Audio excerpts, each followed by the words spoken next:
Vous avez pris l'habitude dans votre rendez-vous, la redevabilité, l'Est de la République démocratique du Congo est devenu le ventre mou de la RDC, bien sûr, sur le plan sécuritaire, des mouvements insurrectionnels, des mouvements rebelles, des groupes armés qui se comptent par centaines de milliers.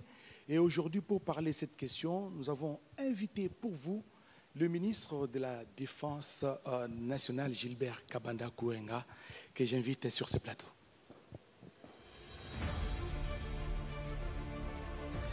Monsieur le ministre, prenez place. Merci d'avoir répondu à notre invitation. Aujourd'hui, nous vous avons en chair et en os sur ce plateau, de rendre compte au public, redevabilité oblige. Nous allons parler du secteur qui est le vôtre, les secteurs de la défense nationale. Une année après l'investiture du gouvernement Jean-Michel Samalou Konde Kyenge, quel est l'état des lieux? Vous, en tant que ministre de la Défense nationale et des anciens combattants, vous pouvez nous dresser aujourd'hui par rapport à votre secteur. L'état des lieux, je dois avouer que il m'est difficile de faire l'état des lieux de l'armée en 45 minutes. Je vais m'efforcer de dire l'essentiel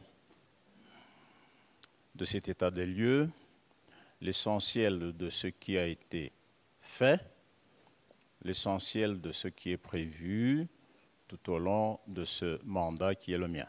Et les défis à relever, bien sûr. Bien entendu. Puisque vous avez dit que dans 45 minutes, même dans une heure, ça ne sera pas possible. Commençons par les opérations militaires. Dans la partie est de la RDC, ça fait plus de 2 mois depuis l'instauration de l'état de siège par le président de la République. S'il vous était demandé, vous personnellement, de dresser un bilan, lequel allez-vous donner aujourd'hui? Ça fait plus précisément 1 an et 13 jours, parce que c'était le 3 mai 2021 que l'ordonnance proclamant l'état de siège a été signée par le président de la République. Le bilan, vous savez, quand vous allez à l'Est, moi j'y ai été 2, 3 fois avec le Premier ministre, avec le président de la République, moi-même, et toutes les 3 fois, il y en a qui disent l'état de siège va très bien, il y en a qui disent l'état de siège va mal. Et vous? C'est un peu l'histoire du verre à moitié plein et à moitié vide. On le voit vide pour ceux qui considèrent que l'état de siège n'a rien apporté. On le voit à moitié plein pour ceux qui voient effectivement ce qui est fait et qui est dans le sens de l'objectif visé par notamment l'ordonnance présidentielle. Et si je vous comprends bien, en parlant du verre à moitié vide, à moitié plein, donc les résultats sont mitigés, c'est ça? Mitigé, ça peut se comprendre. C'est une situation à corriger qui datait de 25 ans. Et en une année, un mal aussi enraciné pendant 25 ans, prétendre la balayer, c'est une gageure. C'est plutôt, à ce stade-ci, une revisitation de la stratégie de départ, de manière à ce que ce qui a été fait puisse être consolidé. Ce qui n'a pas été fait ou qui a été mal fait puisse être corrigé. Donc, capitaliser ce qui a été bien fait et attaquer ce qui n'a pas été bien fait. Et c'est ainsi que, dans cet ordre d'idées. À la dernière évaluation que le Premier ministre a présidée dernièrement, en avril, à l'issue de cette évaluation, le président de la République, qui a reçu le rapport de l'évaluation, a décidé de convoquer une table ronde qui sera composée de politiques, de militaires, de la société civile sûrement, pour une réorientation de ce processus en capitalisant ce qui est positif et bien entendu en essayant d'éliminer ce qui est négatif sur le plan politique, militaire et social. On va y arriver, Monsieur le ministre de la Défense nationale des anciens combattants, Dr Gilbert Kabanda, en des termes clairs. Quelles sont les avancées enregistrées depuis la mise en place de l'état de siège? Ça fait déjà, vous l'avez souligné, plus d'une année, 1 année et 3 mois. Les avancées réalisées, c'est que sur le plan, par exemple, un des phénomènes majeurs de l'état de siège, de la situation Nord Kivu, c'est les activités des ADF. Mais ils sont toujours là, les ADF Ils sont là, sont toujours Codeco là. sont toujours là, FPIC Chinyamulima sont là, tous les autres groupes armés, Zahir, Raya Mutomboki, ils sont présents et ils continuent à opérer. Et aujourd'hui, le M23 s'invite dans les opérations. Mais je vous ai dit que ça dure 25 ans. Une plante qui a 25 ans d'âge, ses racines, vous ne pouvez pas les arracher en 1 an. Eh bien, ce qui a été fait positivement et connu des gens de bonne foi, c'est notamment en ce qui concerne les ADF. Aujourd'hui, les ADF n'ont plus bastion. Mais il Tous faut les ce qu'on bastions- appelle la guérilla. Oui, d'accord. C'est une étape, c'est une phase. Il faut d'abord détruire les bastions. Parce que les bastions constituent des bases, les bastions constituent des forteresses dans lesquelles on a des racines. Une fois que vous êtes déboulonné de votre bastion, vous perdez une partie de vos forces. Ce qui est le cas aujourd'hui. D'ailleurs, si vous suivez les derniers événements ces derniers temps, vous n'entendez plus les tueries massives des ADF. Mais Il y a, 50 morts dans la province de l'Ituri, c'est quand même beaucoup. ce ne sont pas des ADF. Dans l'Ituri, vous connaissez le phénomène, le Codeco ne sont pas des ADF. Ça, c'est un autre phénomène. Donc, si nous parlons des ADF, si nous parlons des groupes armés, les groupes armés nationaux au Nord Kivu sont pratiquement tous au silence, sauf le M23 qui a eu une résurgence, et vous savez qui est le support de cette résurgence. Ah, moi, je ne sais rien. Qui est derrière les M23? C'est un secret de Polichinelle. Le M23 a ses bases arrières où? Ce n'est pas au Nord Kivu. En tant que bon journaliste, je suis sûr que vous le savez, Vous voulez parler du Rwanda? notamment.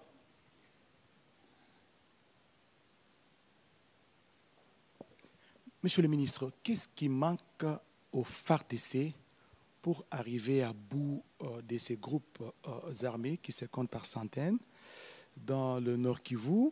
Et aujourd'hui, nous avons les rebelles ougandais des EDF qui opèrent principalement à Beni. Mais qu'est-ce qui manque au FARDC pour arriver à bout? Parce que ça fait plus de 20 ans.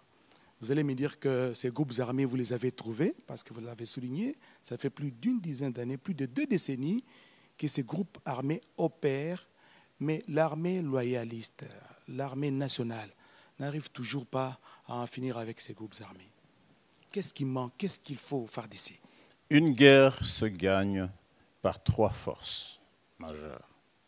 La toute première, c'est la force militaire. La force militaire est faite de 1. Les hommes, leur morale, leur moralité, leur logistique, leur organisation. Ça, c'est la première force.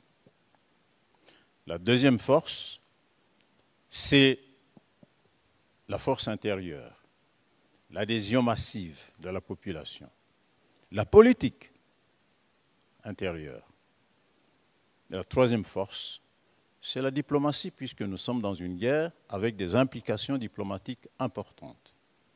Mais la force la plus déterminante, c'est la première que j'ai citée. L'armée, avec tout ce que j'ai dit comme qualificatif, comme don, comme attribut de cette armée.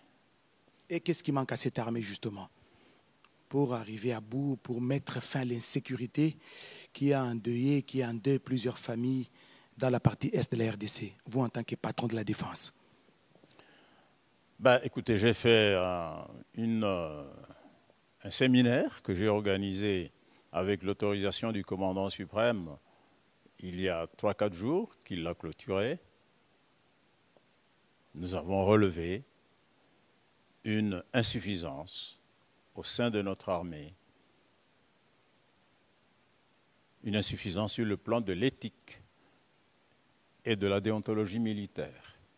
Vous savez, toute autorité, toute communauté d'ailleurs humaine, est avant tout une autorité, une communauté morale. Pas au sens politique congolais courant, mais morale au sens philosophique du mot. Et de cette moralité découlent des règles déontologiques. Vous pouvez avoir des armes, vous pouvez avoir de l'argent. Si vous n'avez pas de moralité, si vous n'avez pas une éthique, vous n'avez pas une déontologie, une discipline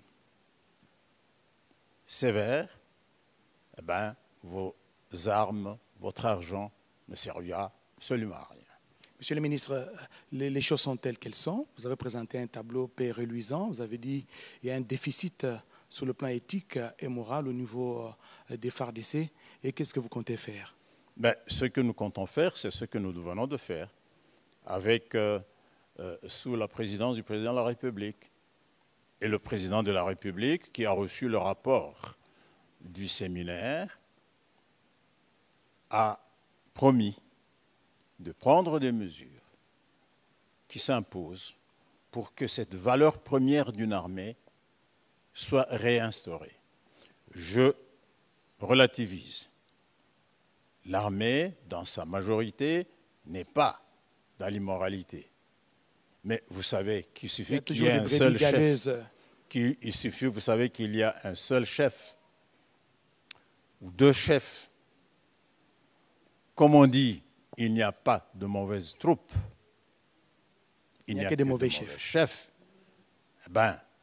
Si nous avons 100 officiers et qu'il y a quelques 5 ou 6 grands leaders officiers qui impriment cette immoralité au sein des troupes,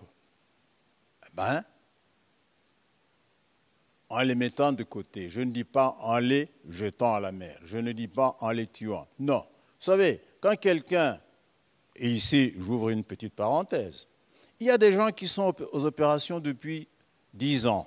Ils sont devenus comme des chefs coutumiers. Eh bien, des chefs coutumiers, mais aussi il y a un phénomène scientifique qu'on appelle le stress post-traumatique. Vous pouvez avoir été un bon chef de guerre, vous avez décimé l'ennemi, ça vous marque. Vous savez, tuer un ennemi, même si c'est un ennemi, après quelque temps, vous dites, mais tiens, ces 100 hommes que j'ai tués, c'est quand même des hommes. Eh bien, ça vous revient. Et à un moment donné, vous dites, non, je ne peux plus tuer. Et c'est pour cela que, à la guerre, au fond, on ne dure pas longtemps dans les grandes des armées. Donc il y a des unités qui sont enlisées au front et vous comptez faire ce qu'on appelle des permutations, des changements de commandement opérationnel, c'est ça? C'est indispensable. Même celui qui a été très bon commandant hier peut aujourd'hui devenir très mauvais commandant par cette combinaison de phénomènes que je dis là, le stress post-traumatique. La corruption par le milieu local. Donc, il ne faut pas durer trop longtemps aux opérations. Il faut être relayé. Et ça a été un déficit majeur dans l'utilisation de nos unités. Et donc ici, quand je dis que l'immoralité va être combattue par l'écartement de l'un ou l'autre, ça ne signifie pas que celui qu'on écarte du front ne va pas être recasé ailleurs. Non, on l'éloigne de là où il n'est plus productif pour le mettre là où il peut de nouveau être productif. Monsieur le ministre, nous avons pu montrer à la télévision des officiers supérieurs de l'armée être de mèche avec l'ennemi, soit qui ravitaillent en armes et munitions les EDF ou les groupes armés Codeco, FPIC, Chignamoulim et d'autres groupes armés qui opèrent dans la partie est de la RDC. Nous avons pu montrer aussi à la télévision des officiers supérieurs qui sont dans les zones opérationnelles qui ont détourné la ration des militaires. Qu'est-ce que vous en faites? Mais la plupart du temps, quand on les voit arrêter, 2 mois après, 3 mois après, on les verra muter ailleurs ou faire les mêmes services ailleurs. Qu'est-ce que vous en faites concrètement? Bon, c'est un des combats que j'ai déjà entamé. Vous vous souviendrez qu'au mois de juin, juillet l'année passée, on a arrêté un certain nombre d'officiers qui ont détourné notamment l'argent au front. Il y en a qui sont aujourd'hui en prison. Le séminaire sur l'éthique et la déontologie procède de la même logique. Tous ceux qui se méconduisent dans les opérations,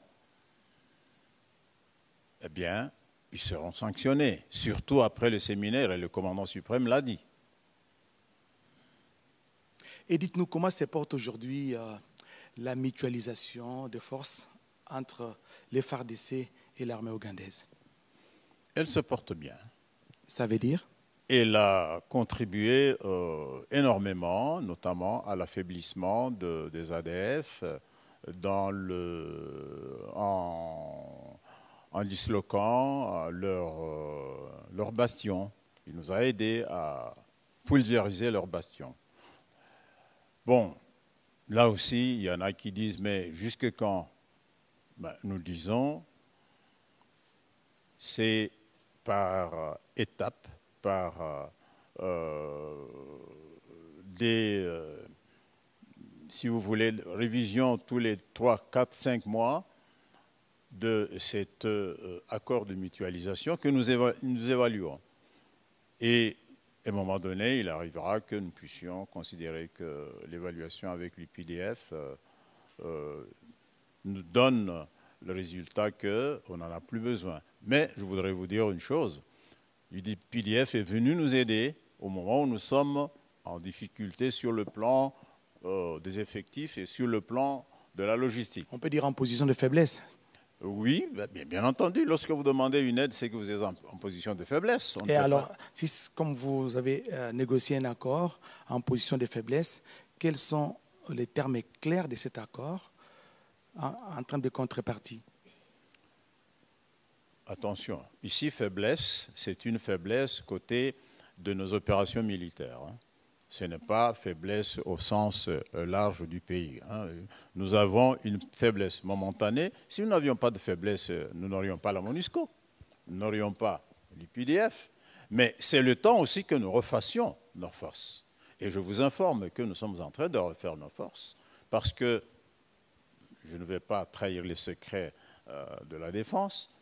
Vous verrez bien que d'ici quelques semaines, notre armée ne sera plus ce qu'elle est aujourd'hui, et sur le plan logistique, et sur le plan de l'organisation. Je reviens à la question. Quels sont les termes de l'accord? Parce que je suis devant la bouche autorisée. Nous ne voulons pas spéculer, comme d'aucuns le font à la cité, les termes de l'accord entre l'armée nationale et l'armée ougandaise. Les termes de l'accord ne sont pas secrets. Les termes de l'accord, c'est notamment nous aider, nous assister à combattre ensemble l'UPDF, qui est un ennemi non seulement du Congo, mais aussi de l'Ouganda. N'oubliez pas que l'UPDF a fait aussi des atrocités en Ouganda. C'est de nous aider à sécuriser la construction de 2 routes d'intérêt économique, la route Beni-Kasindi, Butembo, la route Bunagana, Rutshuru, Goma. Ce sont les 2 termes essentiels. Je voudrais avoir votre commentaire. Beaucoup de députés nationaux sont montés au créneau, même des sénateurs, qui voudraient qu'il y ait une alternative à l'état des sièges, parce que l'état des sièges tel que décrété par le président de la République a montré ses limites. On continue à tuer à Ituri, on continue à tuer à Beni, et des bombes artisanales qui éclatent en plein cœur de la ville de Goma. L'insécurité est grandissante dans cette partie de la République. Il propose une autre alternative, l'état d'urgence. Vous partagez cette réflexion? Je vous ai dit que le président de la République a décidé qu'à l'issue de la mission d'évaluation que le Premier ministre a menée au mois d'avril, qu'il y ait une table ronde qui va regrouper les politiciens, les militaires, la société civile sous sa présidence. Cette table ronde va redéfinir, va réorienter, va redimensionner l'état de siège en tenant compte des impératifs militaires, politiques, économiques et autres. Justement, cette réorientation, ça peut déboucher à l'état d'urgence? Ça dépendra. C'est la table ronde qui va décider la forme et l'orientation qui doit être prise. Et les députés nationaux et les sénateurs ont raison de monter au créneau pour montrer les limites de l'état de siège. Ils ont raison dans la mesure où, dans leur idée, l'état de siège allait en 3, 4, 5 mois balayer la situation, une situation qui dure depuis 25 ans. C'est là que je leur donne raison. Ils ont aussi raison dans la mesure où leurs électeurs, aujourd'hui, ne les voient plus sur le terrain. Ils ne font plus campagne. Et bientôt, nous entrons dans la période électorale. Vous voulez dire que c'est un discours électoraliste? Non, mais mettez-vous à leur place. Si vous êtes député, vous devez vous faire réélire. Vous ne pouvez pas faire campagne. N'avez-vous pas raison à un moment donné de demander à celui qui gère la situation de voir comment, tout en continuant le combat, comment est-ce que vous pouvez me permettre de me faire élire pour que je continue à vous soutenir? Parce que ce sont des députés de l'Union sacrée, il ne faut pas l'oublier, la plupart. Alors il faut avoir des arguments de campagne, c'est ça? Ce n'est pas moi à qui il faut poser la question, les arguments de campagne. On va parler, restons dans la sécurité, monsieur le ministre. L'insécurité, ce n'est pas seulement dans la province de l'Ituri, dans le nord Kivu, un peu aussi au sud Kivu, mais c'est aussi dans la province de Tanganyika. Dites-nous qu'est-ce qui se passe exactement dans cette partie de la République. Bon, c'est un phénomène qui est un peu différent. La dominante de ce phénomène, elle est beaucoup plus liée au toit et aux relations entre les Touas et les Bantous. Les toits qui, comme vous le savez, font parfois des razzias dans des champs, dans des fermes, et ils emportent. Mais ici, je pense que sur le plan sociologique, il faut comprendre ce phénomène. Le toit, c'est une personne qui est habituée à vivre en forêt. Sa forêt est son milieu naturel. Et en forêt, tout animal est un gibier. Toute plante est une plante vivrière, peut être considérée comme une plante à consommer. Dès lors que le toit n'a plus son milieu naturel, qui est la forêt, et on l'a mise en ville, ou en tout cas autour de lui, il n'y a plus de forêt, eh bien, il commence à se demander comment vivre, comment survivre. Et quand il voit une chèvre, une vache, pour lui, il considère que c'est le gibier de la forêt. Dans ce genre de conflit interethnique dans la province de Tanganyika, Excellence, on va évoluer.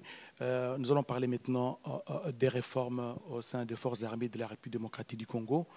Qu'est-ce que vous comptez faire en termes de réformes pour faire de l'armée nationale une armée puissante, cette armée qui faisait trembler pratiquement toute l'Afrique centrale? La première réforme, je n'appelle pas ça réforme, parce que réforme, ça signifie qu'il y avait un modèle avant, vous changez, vous prenez un nouveau modèle.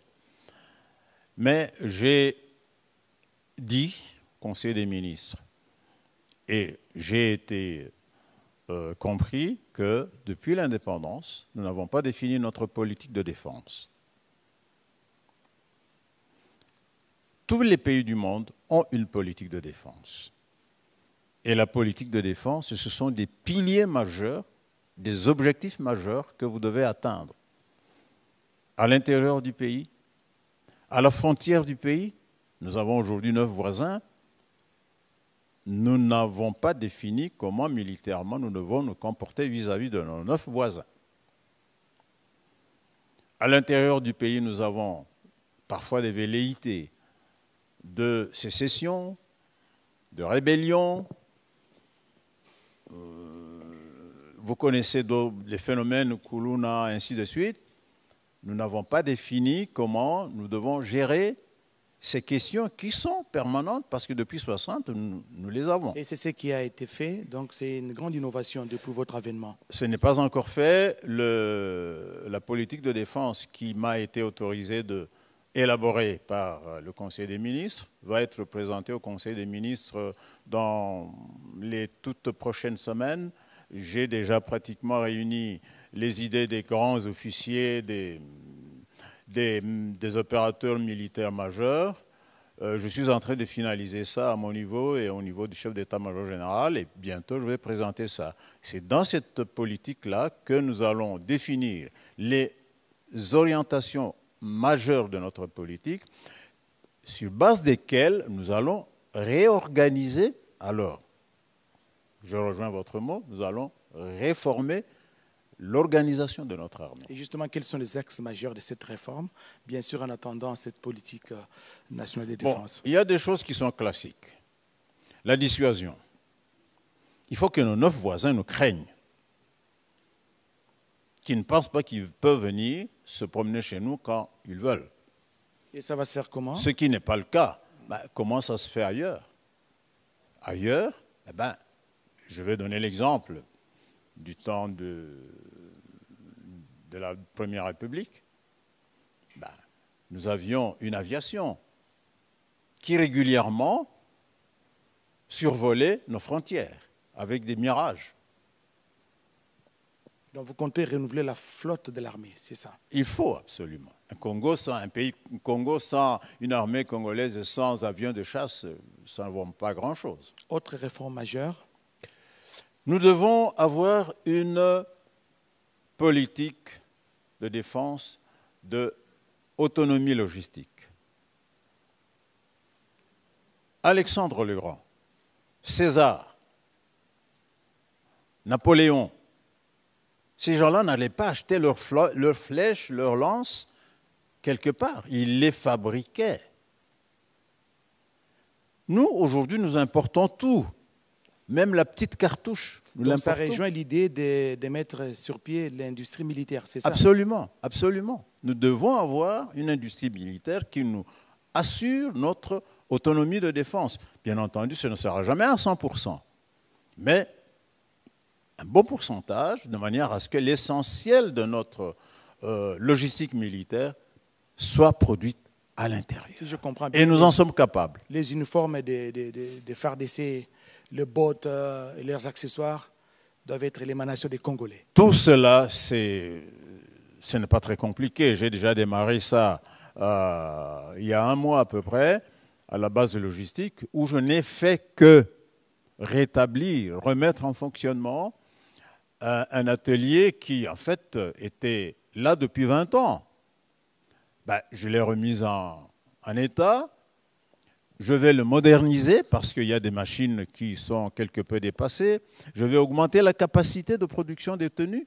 Et en tout cas, Inch'Allah, je pense que d'ici 1 an, les bottes, les bottines, les tenues militaires, pour toute notre armée, ne seront plus importées. Je vous ai vu aussi vous intéresser à l'agriculture, amener les militaires sur les champs. Comment se porte ce projet? Vous savez que dans notre Constitution, il y a une prescription à l'endroit de l'armée que, en temps de paix ou en garnison, l'armée doit, c'est une prescription, l'armée doit contribuer au développement économique et social et culturel de la nation. Nous n'avons pas encore intégré ça dans la vie quotidienne de notre armée. J'ai décidé, justement, c'est un des piliers de la politique de défense, que l'armée puisse aussi, en temps de paix, contribuer à son alimentation.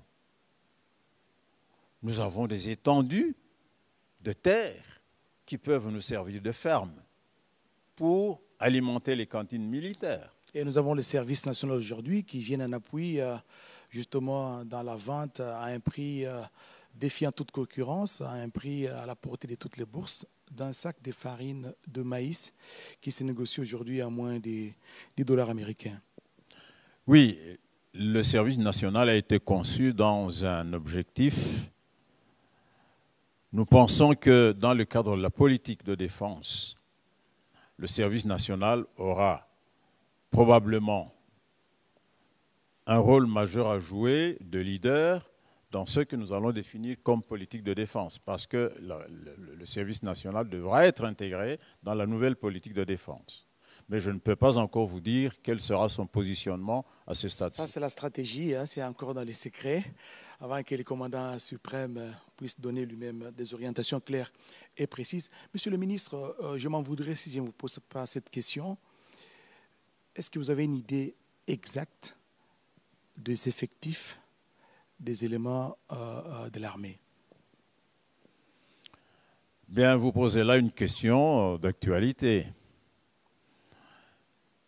Je suis en train de, avec l'autorisation du commandant suprême, de conduire un audit des effectifs militaires. Et bientôt, nous saurons exactement combien nous sommes, parce que c'est important. Nous ne pouvons pas faire un budget de l'armée sans connaître les effectifs. Nous ne pouvons pas mener des opérations militaires sans connaître les effectifs. Mais il se fait que, et vous le savez, ce n'est pas un secret, depuis un certain nombre d'années, certains chefs militaires disent qu'il y a autant, mais en réalité, lorsque vous vous rendez dans le secteur, on vous dit qu'il n'y a pas de militaires. Où sont-ils? Ils sont quelque part. Ils ne sont pas tous morts. Sont-ils encore militaires? Ont-ils déserté? C'est possible. Quoi qu'il en soit, nous avons besoin non pas d'un effectif théorique, nous avons besoin d'un effectif qui est réellement contrôlé et qui est opérationnel et régulièrement recensable. Donc, l'audit va se faire d'ici quelques jours avec l'autorisation du commandant suprême. Et c'est ce qui va permettre de nettoyer les fichiers. Absolument. Quels sont vos rapports avec le nouveau programme des démobilisation, désarmement, réinsertion, relèvement communautaire et stabilisation, PDD-CERS, que dirige le coordonnateur national Tommy Tamboué? Quels sont les rapports qui vous lient à ces programmes? Le PDDRCS est un programme qui est pour le moment sous la tutelle du président de la République. Il est animé par un coordonnateur et 2 adjoints. Ils sont en train de mettre en place les structures de fonctionnement du programme. On a défini dernièrement les axes stratégiques. Bientôt, on va définir le budget, je crois, et ainsi de suite. Nos relations sont des relations de collaboration. Et ça va se passer comment? Parce que les FARDC sont au front, il y a des éléments des groupes armés qui s'y rendent. Qu'est-ce qui va devenir? Vous allez les réintégrer dans l'armée? Parce qu'ils viennent avec leurs grades. Parmi eux, il y a des colonels, il y a des généraux. Ils disent non, nous voulons fumer les calumets de la paix et nous voulons suivre la voie de la raison. Ils déposent les armes. Et vous, en tant que ministre de la Défense nationale, qu'est-ce que vous allez en faire? C'est clair, ça, l'option a déjà été levée depuis longtemps et proclamée à plusieurs reprises, aussi bien par le commandant suprême que par tous les chefs. Ceux qui sont aujourd'hui dans les groupes armés, quand ils seront démobilisés, ils n'intègrent pas les forces armées. Seuls pourront entrer, être admis dans les forces armées, ceux qui acceptent de se faire recruter. Avec leur grade.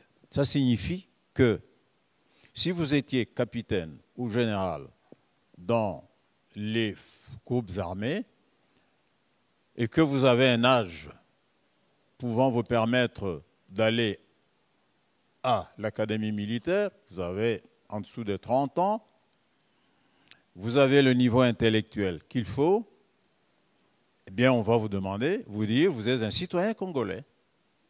Vous pouvez postuler pour être élève, je dis bien élève, à l'académie militaire de Kananga. Et vous y allez non pas avec votre grade de général, mais vous y allez comme recrue. Ah, c'est pas facile, hein? C'est un long processus. Quelqu'un qui a régné en bourse comme général, et vous le ramenez au stade des recrues pour être formaté et formé. Pour les hommes qui ont une vision de leur vie, du pays, eh bien, c'est même méritoire. C'est même méritoire. Et il y en aura probablement. Mais disons que le gros ne pourra probablement pas suivre cette filière-là. Le gros va être reversé dans la vie civile et réinséré dans la communauté d'origine. Docteur Gilbert Kabanda, ça fait une année, justement, l'âge du gouvernement des Warriors, du gouvernement que pilote Jean-Michel Sama Lukonde Kyenge. Ça fait donc une année que vous êtes à la tête du ministère de la Défense nationale et des anciens combattants. Quelles sont les réalisations phares à votre actif depuis que vous êtes là en tant que ministre de la Défense nationale? Vous savez, en une année, on ne réalise pas grand-chose, hein, mais je peux vous dire que dès que je suis arrivé, je me suis intéressé aux ressources humaines parce que c'est le premier facteur dans une communauté. Je me suis rendu compte que non seulement les salaires étaient bas, mais qu'il y avait 31 000 militaires non retraités qui étaient sous-payés. On les appelle communément des macarons rouges. Donc ils ont reçu des macarons rouges depuis 18 ans. En fait, c'était depuis 18 ans, lorsque le musée, ou plutôt le nouveau pouvoir de Kabila, voulait réintégrer les militaires des phases, on a mis de côté un certain nombre de militaires qui devaient être retraités. On les a appelés macarons rouges. Et on les a versés au ministère des Affaires sociales. Donc administrés au ministère des Affaires sociales. 18 ans sans être payés. Ils étaient payés entre 10, 15 000 et le général d'armée touchait 60 000 francs. Bon, jusqu'à aujourd'hui. Et humainement, j'ai trouvé que ça ne pouvait pas continuer. Et surtout, légalement, parce qu'on ne les a pas retraités. Donc, ils étaient bénéficiaires du statut du militaire. J'ai dit, il est illégal, je dis bien illégal, de maintenir des militaires dans un statut arbitrairement fabriqué et de les priver de leurs droits. J'ai obtenu que, nous puissions les réintégrer dans l'armée en attendant leur mise à la retraite régulièrement, suivant les statuts, et que leur salaire, au lieu de 10-15 000 francs, remonte au même niveau que le salaire de leurs collègues qui ont le même grade. Nous avons des généraux dans cette catégorie. Eh bien, à partir du deuxième trimestre, parce que généralement, vous savez qu'en termes de salaire, de budget... Tout se calcule en termes de trimestres. Oui. Le budget des salaires chez nous entre en vigueur au deuxième trimestre. C'est donc maintenant, dernièrement au mois d'avril, que le nouveau salaire du budget 2022 a commencé à être appliqué.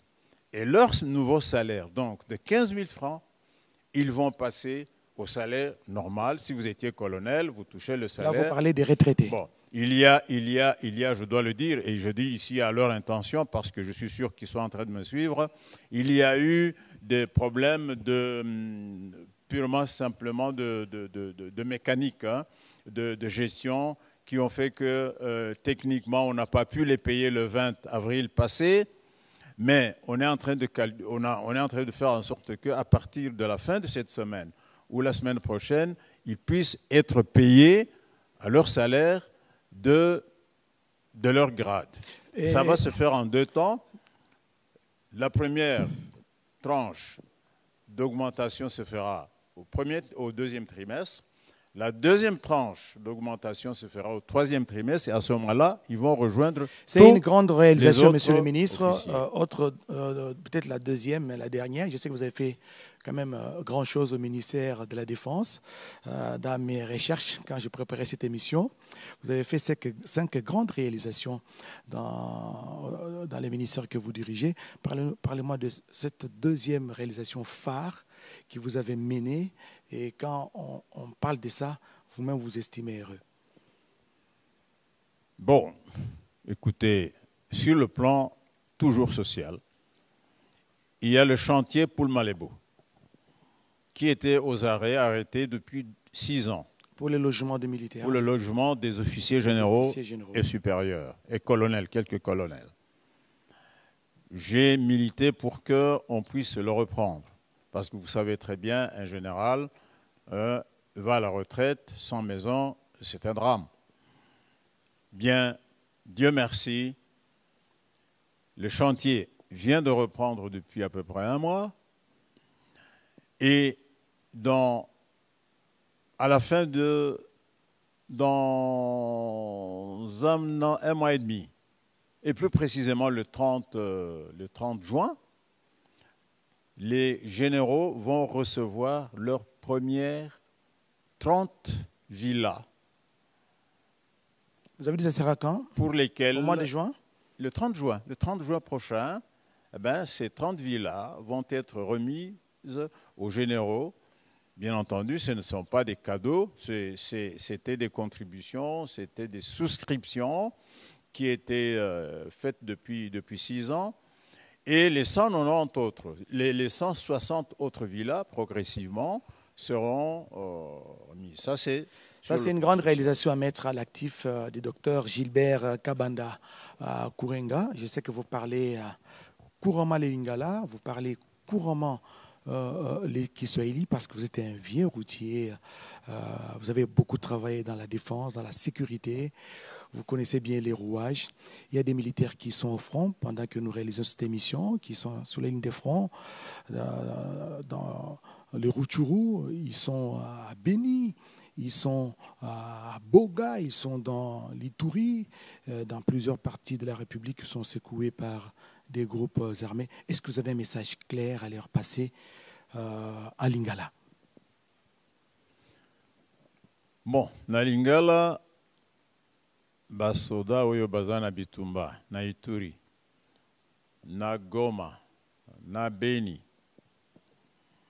Ngai ministre wa défense wa bino, na ibisi bino te toza kosala makasi po mosala na bino ezala allégé, ezala soutenu.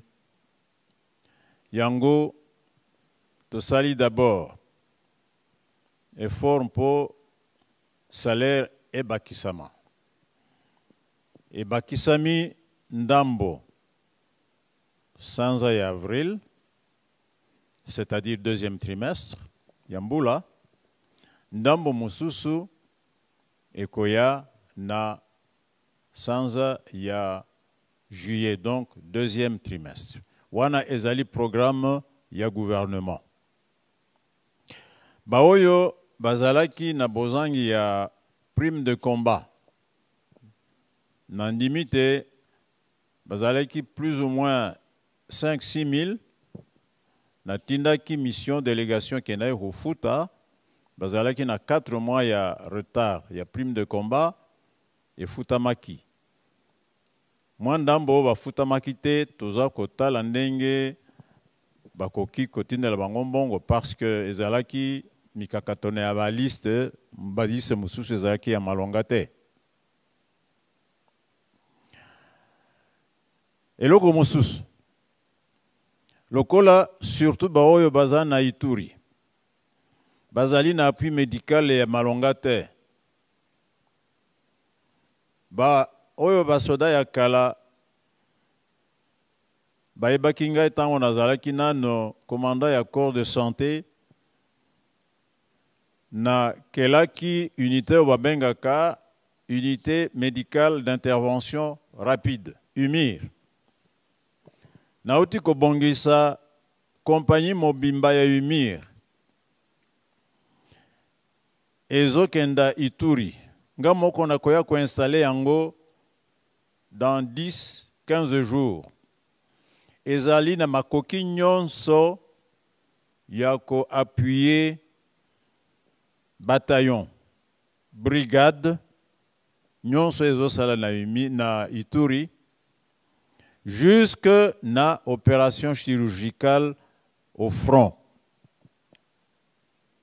Ba minganga bazali, ba infirmier bazali, ba appareil kozala, même radio à campagne kozala, laboratoire à campagne kozala, hôpital à campagne kozala sous tente, ba coopérer bino sous tente. C'est comme un message pour les militaires ba oyo bazali ko bunda bipai côté à partie est, notamment na Beni, dans les Rutshuru, na Masisi.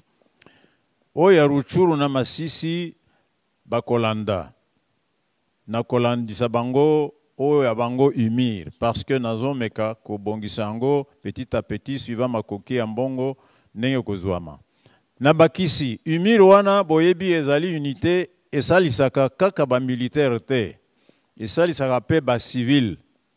Humir, tango, moi, désastre ezali, catastrophe ezali, lokola sikoyo na Ituri, ba déplacer bazali et belé, ba déplacer interne bazali et belé, bazo zanga kisi, bazo zanga traitement, humir wana pe et co-installer ba unité nango ya ko soigner ba civil, bande ko na biso civil, oyo bazali na bozangi ya ba soins médicaux. Voilà un message oyo na ko continuer la bino. Monsieur le ministre, nous sommes en train petit à petit de cheminer vers la fin de cette émission, mais une question m'est de l'esprit puisque vous parlez des questions de santé. Est-ce qu'au jour d'aujourd'hui, au sein de l'armée, on peut parler de l'assurance maladie ou l'assurance santé pour les militaires? Wana zalaki mpe préoccupation nangai. Vous voulez que je parle en lingala Dans ou en français? Sentez-vous à l'aise, même en swahili. Na lingala, bon, na Kiswahili. Allez-y. Assurance maladie mu Kiswahili sikumbuki tena namna wanasemaka, lakini naweza kusema ya kwamba mbele wakati nilikuwa ningali komanda ya corps de santé nilianzaka ile assurance de santé. Nilikuwaka deja na budget ya 15 millions de dollars mu 2018. Mais wakati yenye ile budget natoka mu 2018 bananitia mu retraite. Sasa wenyewe walinigomboa hawakuendelea kutengeneza vile nilianza, ikaanguka. Sasa ile idée sami narudia comme ministre na ireprendre tena. Hapa mwaka hii tuko na 15 millions ya dollars ya assurance maladie ya waskari. Tuko tunatengeneza na masosiete ya assurance ya hapa Kinshasa, tuko na ungine moya offre Afrique du Sud, tuko tunachagua, tutaona mwenye ataeneza mashurti yenye inafaa kwa jinsi tuanzishe assurance maladie ya soda ya bibi yake na watoto wake imwaka, kwani budget iko inabakia inakosa kidogo ile organisation, lakini nadhani nyuma ya mwezi moja, miezi mbili tutaweza kuanza. Excellent, nous allons nous tenir debout. Vous allez répondre à la même question justement, mais cette fois-ci en français, pour que tous les militaires, ceux-là qui ne comprennent pas les Swahili, ceux-là qui ne parlent pas non plus lingala, puissent bien comprendre l'assurance santé pour les militaires. Ça va se faire comment? Quelles sont les dispositions que vous avez prises pour que les militaires, lui et ses dépendants, une fois qu'ils ont des soucis de santé, puissent trouver où aller se faire soigner? Bon, je ne peux pas encore donner toutes les explications relatives à l'organisation, mais schématiquement, il s'agit de ceci. Il s'agira, d'abord, et c'est une des raisons pour lesquelles je dois faire un audit, de bien identifier le militaire. Bien identifier sa femme, pas une Makango, mais sa femme, et ses vrais enfants naturels. Ses enfants plutôt légitimes. Là, là c'est encore un débat parce que le Code de la famille reconnaît même les enfants issus hors mariage, monsieur le ministre. Ça, c'est une autre question. Il s'agira des enfants qui sont recensés dans le livret d'identité du militaire. Et on prendra en charge, peut-être pas tous, parce qu'il y a des militaires qui ont 10 enfants. On va prendre en charge probablement 4 à 5 dans l'assurance. Et en principe, l'État congolais, en tout cas dans les 15 millions de dollars qui sont prévus, l'État congolais va payer par militaire un montant chaque mois. Ce montant, multiplié par le nombre de militaires, ça va arriver peut-être à 1,5 million, 2 millions par mois. Eh bien, ce montant sera versé à la compagnie d'assurance. La compagnie d'assurance, de son côté, va assurer les soins médicaux, d'un côté dans les hôpitaux militaires, qui vont être dotés avec ce fonds d'équipements médicaux, de médicaments. Et les soins médicaux qui ne pourront pas, pour des raisons techniques, ne pas être dispensés dans les hôpitaux militaires, eh bien, on pourra transférer le malade aux frais toujours de cette assurance dans un hôpital civil choisi. Et au-delà de cela, si l'hôpital civil ne parvient pas à soigner correctement les assurés, parce qu'il faudra qu'on soit assuré, nous allons prévoir un mécanisme de transfert toujours aux frais. Bien entendu, on verra bien où transférer, dans quel pays où les frais de transfert sont abordables, mais tout en étant les soins étant de bonne qualité. Voilà, donc il y aura, c'est plus ou moins ça schématiquement. Maintenant, dans les détails, je ne peux pas encore vous dire plus. Et pour justement avoir les cœurs nets, ça va se faire quand? C'est à long terme, à court terme ou à moyen terme? Non, je vous ai dit que le budget est là, cette année-ci. Il y a une question de procédure pour sélectionner la société d'assurance. Mon cabinet est en train de travailler là-dessus. Et ensuite, faire passer le dossier au Conseil des ministres, parce qu'il faut que le Conseil des ministres avalise cela. Ça pourrait se faire dans les 2 mois qui suivent ici. Monsieur le ministre de la Défense nationale des anciens combattants, dernière question. Avant de nous séparer, quel est le plus grand défi qui vous reste à relever, vous en tant que ministre de la Défense nationale et des anciens combattants? Le plus grand défi, c'est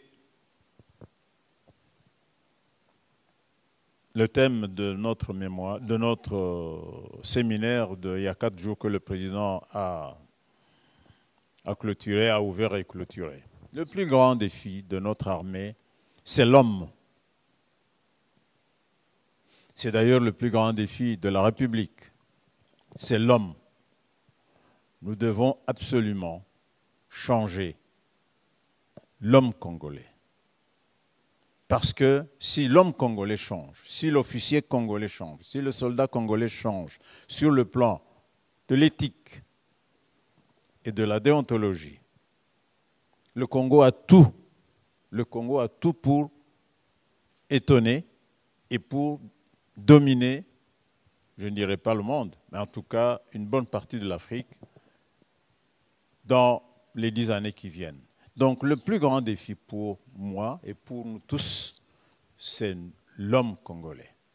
Et là, ce n'est pas moi seul, c'est, je pense, nous tous qui nous devons nous investir dans le changement de la mentalité morale et déontologique pour que notre pays reprenne sa place que Dieu lui a dessinée depuis la création, c'est-à-dire le paradis terrestre. C'est ma conviction personnelle.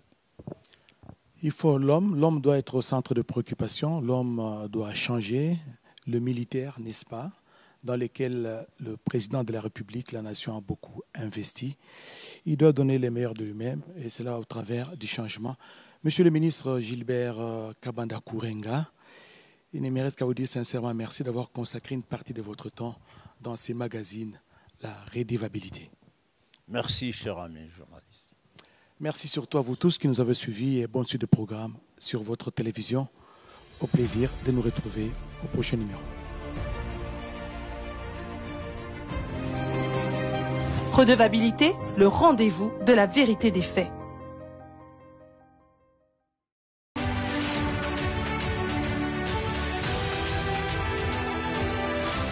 Vous avez pris l'habitude dans votre rendez-vous, la redevabilité, l'Est de la République démocratique du Congo est devenu le ventre mou de la RDC, bien sûr, sur le plan sécuritaire, des mouvements insurrectionnels, des mouvements rebelles, des groupes armés qui se comptent par centaines de milliers. Et aujourd'hui, pour parler de cette question, nous avons invité pour vous Le ministre de la Défense nationale, Gilbert Kabanda Kourenga, que j'invite sur ce plateau.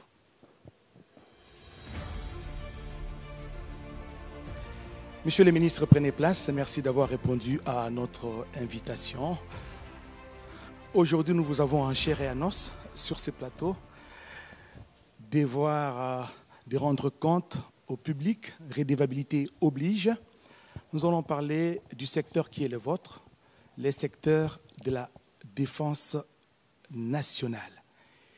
Une année après l'investiture du gouvernement Jean-Michel Samaloukonde Kyenge, quel est l'état des lieux? Vous, en tant que ministre de la Défense nationale et des anciens combattants, vous pouvez nous dresser aujourd'hui par rapport à votre secteur. L'état des lieux, je dois avouer qu'il m'est difficile de faire l'état des lieux de l'armée en 45 minutes. Je vais m'efforcer de dire l'essentiel de cet état des lieux, l'essentiel de ce qui a été fait, l'essentiel de ce qui est prévu tout au long de ce mandat qui est le mien. Et les défis à relever, bien sûr. Bien entendu. Puisque vous avez dit que dans 45 minutes, même dans 1 heure, ça ne sera pas possible. Commençons par les opérations militaires. Dans la partie est de la RDC, ça fait plus de 2 mois depuis l'instauration de l'état de siège par le président de la République. S'il vous était demandé, vous personnellement, de dresser un bilan, lequel allez-vous donner aujourd'hui? Ça fait plus précisément 1 an et 13 jours, parce que c'était le 3 mai 2021 que l'ordonnance proclamant l'état de siège a été signée par le président de la République. Le bilan,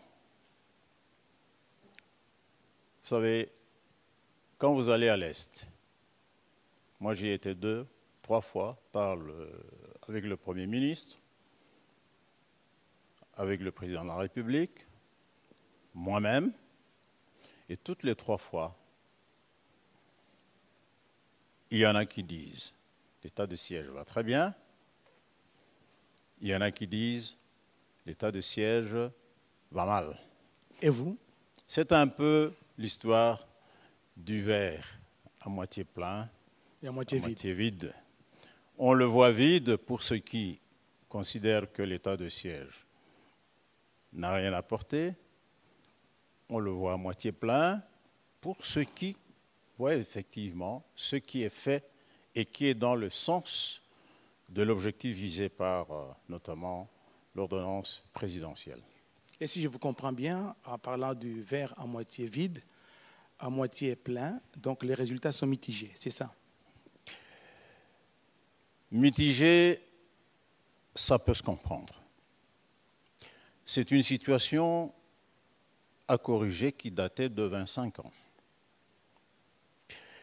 Et en 1 année, un mal aussi enraciné pendant 25 ans, prétendre la balayer, c'est une gageure. C'est plutôt, à ce stade-ci, une revisitation de la stratégie de départ, de manière à ce que ce qui a été fait puisse être consolidé. Ce qui n'a pas été fait ou qui a été mal fait puisse être corrigé. Donc, capitaliser ce qui a été bien fait et attaquer ce qui n'a pas été bien fait. Et c'est ainsi que, dans cet ordre d'idée, à la dernière évaluation que le Premier ministre a présidée dernièrement, en avril, à l'issue de cette évaluation, le président de la République, qui a reçu le rapport de l'évaluation, a décidé de convoquer une table ronde qui sera composé de politiques, de militaires, de la société civile sûrement, pour une réorientation de ce processus en capitalisant ce qui est positif et bien entendu en essayant d'éliminer ce qui est négatif sur le plan politique, militaire et social. On va y arriver, Monsieur le ministre de la Défense nationale des anciens combattants, Dr Gilbert Kabanda, en des termes clairs. Quelles sont les avancées enregistrées depuis la mise en place de l'état de siège? Ça fait déjà, vous l'avez souligné, plus d'une année, 1 année et 3 mois. Les avancées réalisées, c'est que sur le plan, par exemple, un des phénomènes majeurs de l'état de siège, de la situation Nord Kivu, c'est les activités des ADF. Mais ils sont toujours là, les ADF Ils sont là, sont toujours Codeco là. sont toujours là, FPIC Chinyamulima sont là, tous les autres groupes armés, Zahir, Raya Mutomboki, ils sont présents et ils continuent à opérer. Et aujourd'hui, le LM23 s'invite dans les opérations. Mais je vous ai dit que ça dure 25 ans. Une plante qui a 25 ans d'âge, ses racines, vous ne pouvez pas les arracher en 1 an. Eh bien, ce qui a été fait positivement et connu des gens de bonne foi, c'est notamment en ce qui concerne les ADF. Aujourd'hui, les ADF n'ont plus bastion. Mais il Tous faut les ce qu'on bastions- appelle la guérilla. Oui, d'accord, d'accord. C'est une étape, c'est une phase. Il faut d'abord détruire les bastions. Parce que les bastions constituent des bases, les bastions constituent des forteresses dans lesquelles on a des racines. Une fois que vous êtes déboulonné de votre bastion, vous perdez une partie de vos forces. Ce qui est le cas aujourd'hui. D'ailleurs, si vous suivez les derniers événements ces derniers temps, vous n'entendez plus les tueries massives des ADF. Mais Il y a, 50 morts dans la province de l'Ituri, c'est quand même beaucoup. ce ne sont pas des ADF. Dans l'Ituri, vous connaissez le phénomène, c'est le Codeco ne sont pas des ADF. Ça, c'est un autre phénomène. Donc, si nous parlons des ADF, si nous parlons des groupes armés, les groupes armés nationaux au Nord Kivu sont pratiquement tous au silence, sauf le M23 qui a eu une résurgence, et vous savez qui est le support de cette résurgence. Ah, moi, je ne sais rien. Qui est derrière les M23? C'est un secret de Polichinelle. Le M23 a ses bases arrières où? Ce n'est pas au Nord Kivu. En tant que bon journaliste, je suis sûr que vous le savez, Vous voulez parler du Rwanda? notamment.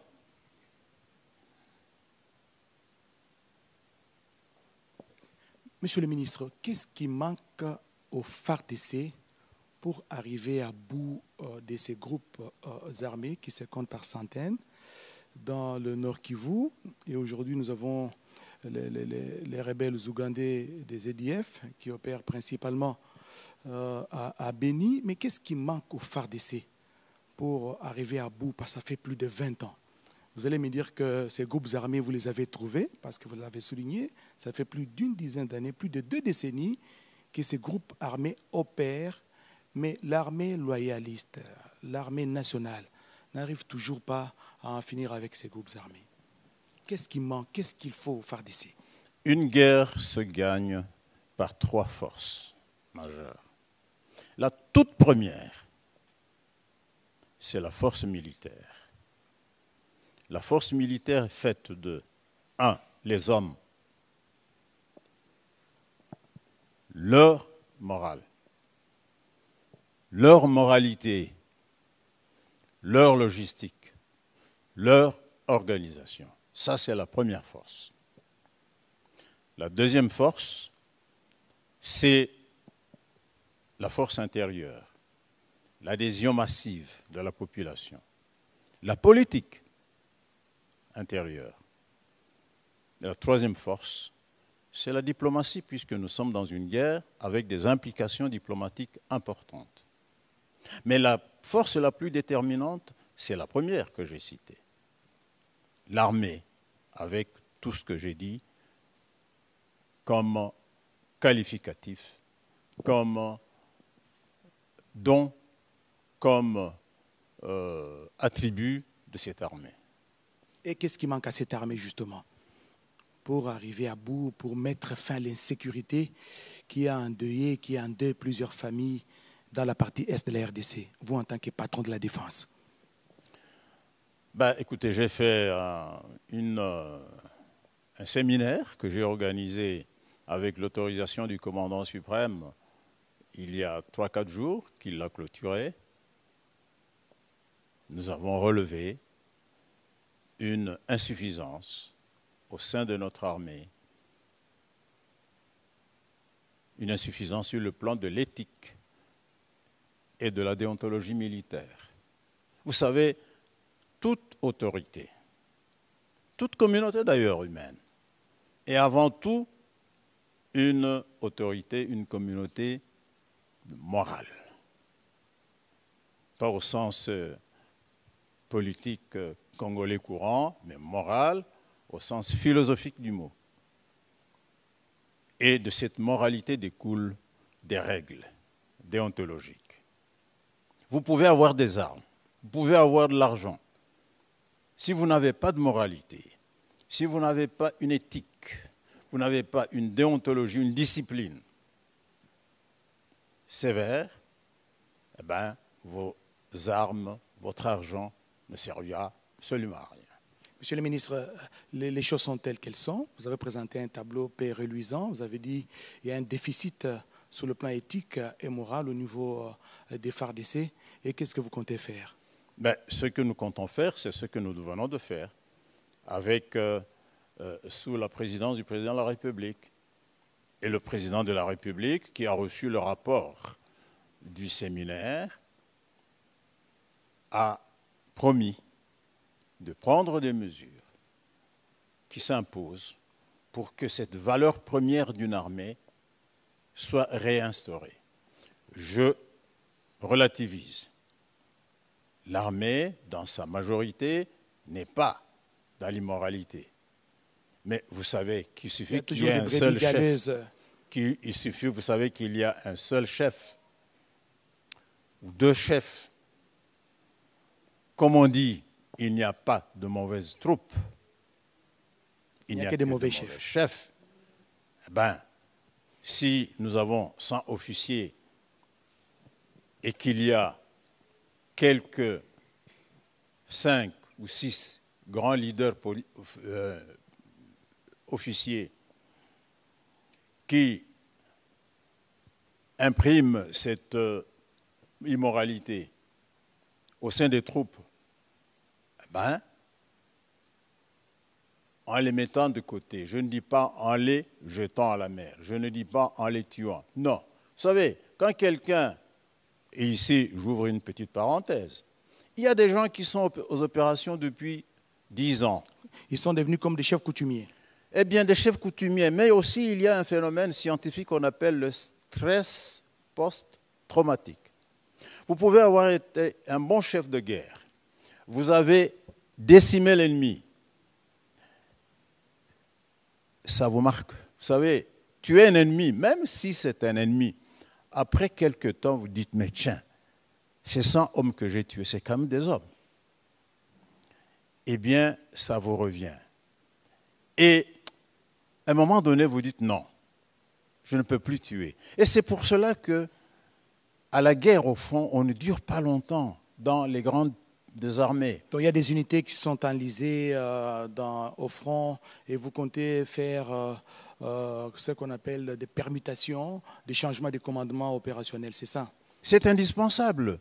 Même celui qui a été très bon commandant hier peut aujourd'hui devenir très mauvais commandant par cette combinaison de phénomènes que je dis là, le stress post-traumatique.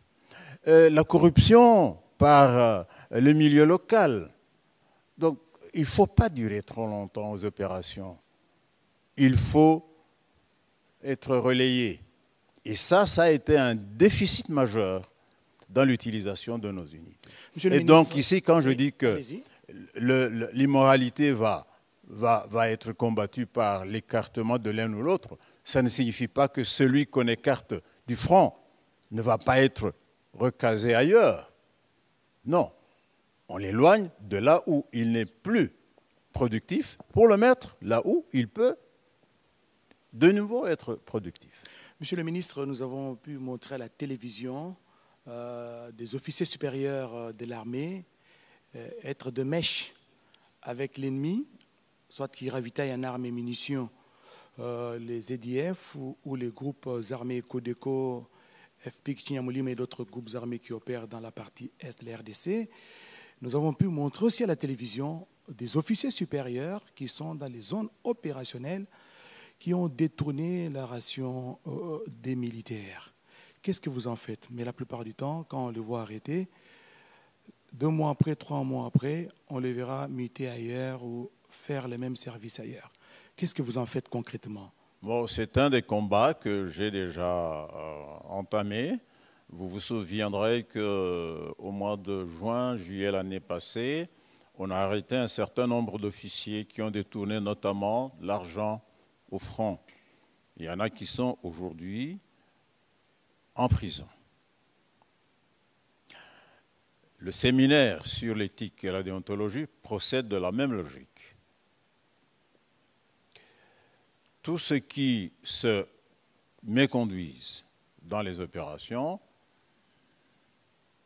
eh bien, ils seront sanctionnés, surtout après le séminaire, et le commandant suprême l'a dit.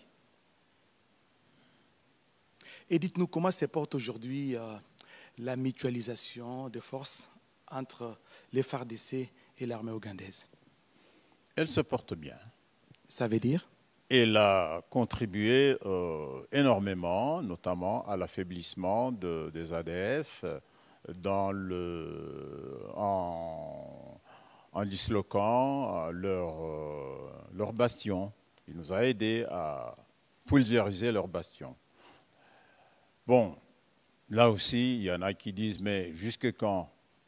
Ben, nous disons, c'est par étapes, par si vous voulez, révision tous les 3, 4, 5 mois de cet accord de mutualisation que nous évaluons. Et à un moment donné, il arrivera que nous puissions considérer que l'évaluation avec l'UPDF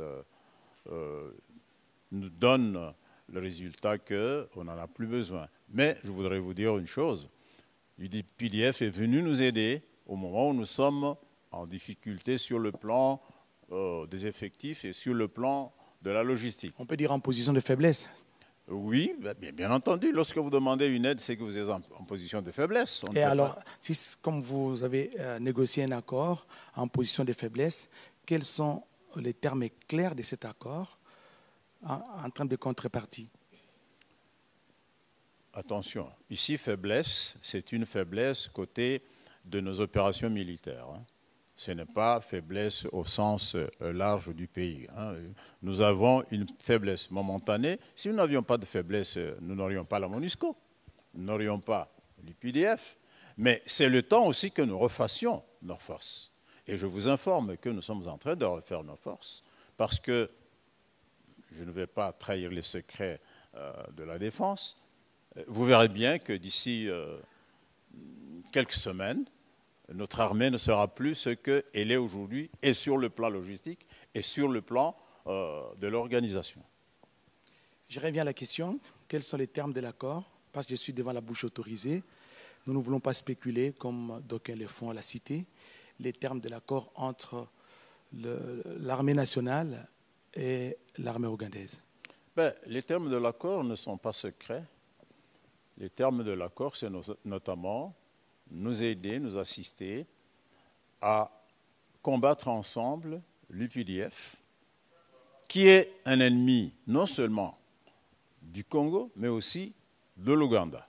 N'oubliez pas que l'UPDF a fait aussi des atrocités en Ouganda. C'est de nous aider à sécuriser la construction de 2 routes d'intérêt économique, la route Beni-Kasindi, Butembo, la route Bunagana, Rutshuru, Goma. Ce sont les 2 termes essentiels. Je voudrais avoir votre commentaire. Beaucoup de députés nationaux sont montés au créneau, même des sénateurs, qui voudraient qu'il y ait une alternative à l'état des sièges, parce que l'état des sièges tel que décrété par le président de la République a montré ses limites. On continue à tuer à Nituri, on continue à tuer à Beni, et des bombes artisanales qui éclatent en plein cœur de la ville de Goma. L'insécurité est grandissante dans cette partie de la République. Il propose une autre alternative, l'état d'urgence. Vous partagez cette réflexion?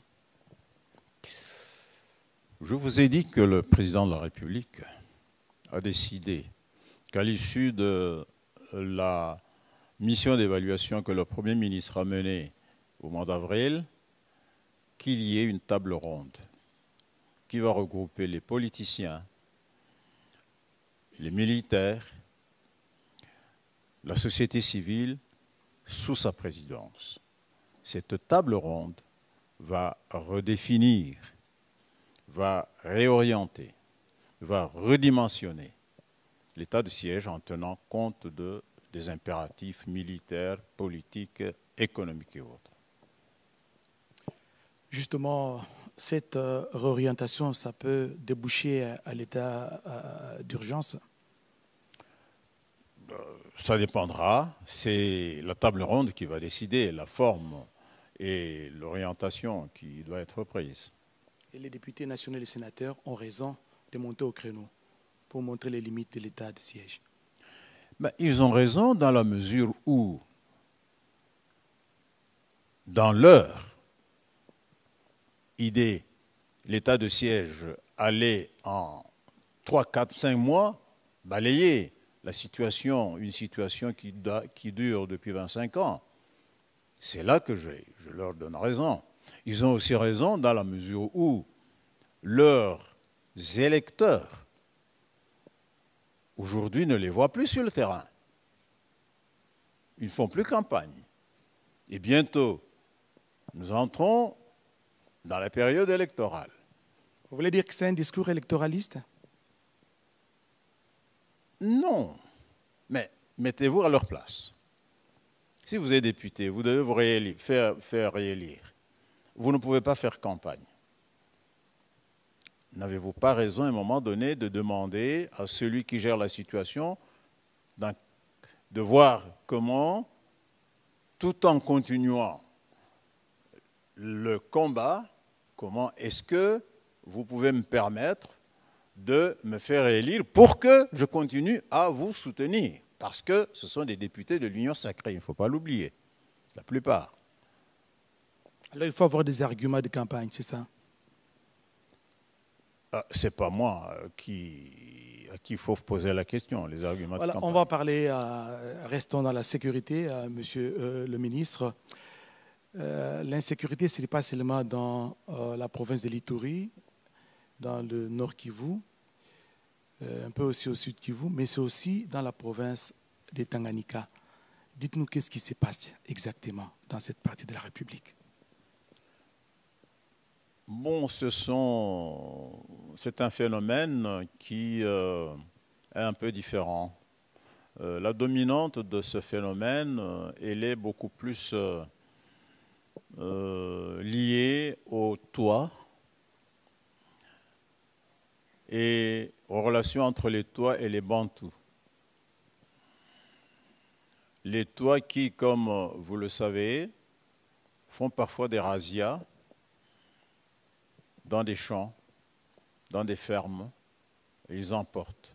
Mais ici, je pense que sur le plan sociologique, il faut comprendre ce phénomène. Le Toit, c'est une personne qui est habituée à vivre en forêt. sa forêt et son milieu naturel. Et en forêt, tout animal est un gibier. Toute plante est une plante vivrière, peut être considérée comme une plante à consommer. Dès lors que le toit n'a plus son milieu naturel, qui est la forêt, et on l'a mise en ville, ou en tout cas autour de lui, il n'y a plus de forêt, eh bien, il commence à se demander comment vivre, comment survivre. Et quand il voit une chèvre, une vache, pour lui, il considère que c'est le gibier de la forêt. Dans ce temps de conflit interethnique dans la province de Tanganyika, Excellence, on va évoluer. Nous allons parler maintenant des réformes au sein des forces armées de la République démocratique du Congo. Qu'est-ce que vous comptez faire en termes de réformes pour faire de l'armée nationale une armée puissante, cette armée qui faisait trembler pratiquement toute l'Afrique centrale?